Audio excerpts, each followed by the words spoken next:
Taking Flight, Card Spring Training, sponsored by Woods Basement Systems. You never know what's going to happen in the offseason. When you come into spring training, you're still here with the Cardinals. Just tell me about the process of going through this offseason and still being a Cardinal. Yeah, I mean, that's stuff that you can't really think about too much, you know, just same old offseason for me. Took a month off in October, then right back to work, and yeah, glad to be back here. What did you like most about being a Cardinal for the brief time you got to be a Cardinal last year? I mean, it was fun to, it's interesting, first time ever being traded. It's, you know, strange coming to a new place, getting used to everybody, but no, it was exciting being part of a, you know, a playoff chase and get to meet a lot of guys that I've grown up watching too, with like Gibby and Lance and Sonny, and that was probably my favorite thing, is meeting those guys and getting to talk baseball. I know we talked about it a lot when you got traded over, but your experience overseas, how much do you still draw on that? Oh, a ton. I think it, you know, it's obviously a huge year. It changed my life, changed my career.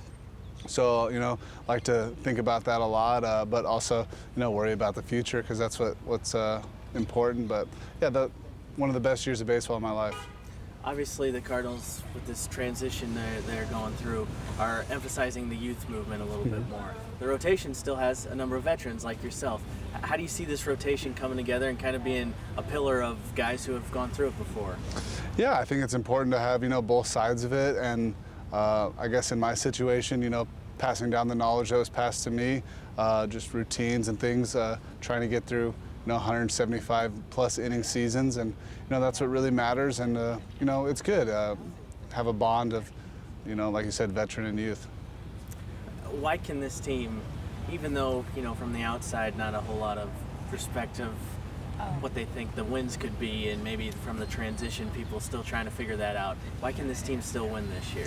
Yeah, I mean, we still have plenty of quality up and down the lineup, lots of big names. You know, I feel like lots of guys that have things to prove. When you have that chip on your shoulder, it makes you work even harder. And you know, I think it's silly to think this team can't win plenty of games. And I mean, I'm excited for the season. Last thing, you've gotten to face some of the younger guys already. Can you notice that kind of influx of talent and why they want to cultivate position player side here in the organization?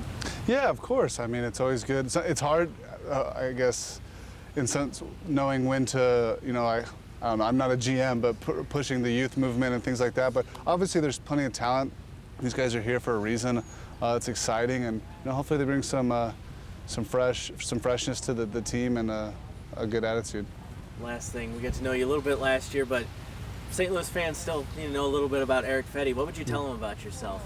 Oh man, I mean, on the baseball side, you know, I like to think, you know, attack the zone, quick-paced, hard-working, not too flashy, but that's my style of game. Off the field, lately been reading, playing video games, been trying to work on my golf game, but that's a tough sport, so that's a little bit about me. That seems to be the consensus of working on the golf game. I don't know if anybody's going to catch Nato. He seems to be almost scratched. Yeah, I haven't had the chance to play with him yet, but now I'll make sure to look out for him so he doesn't take my money.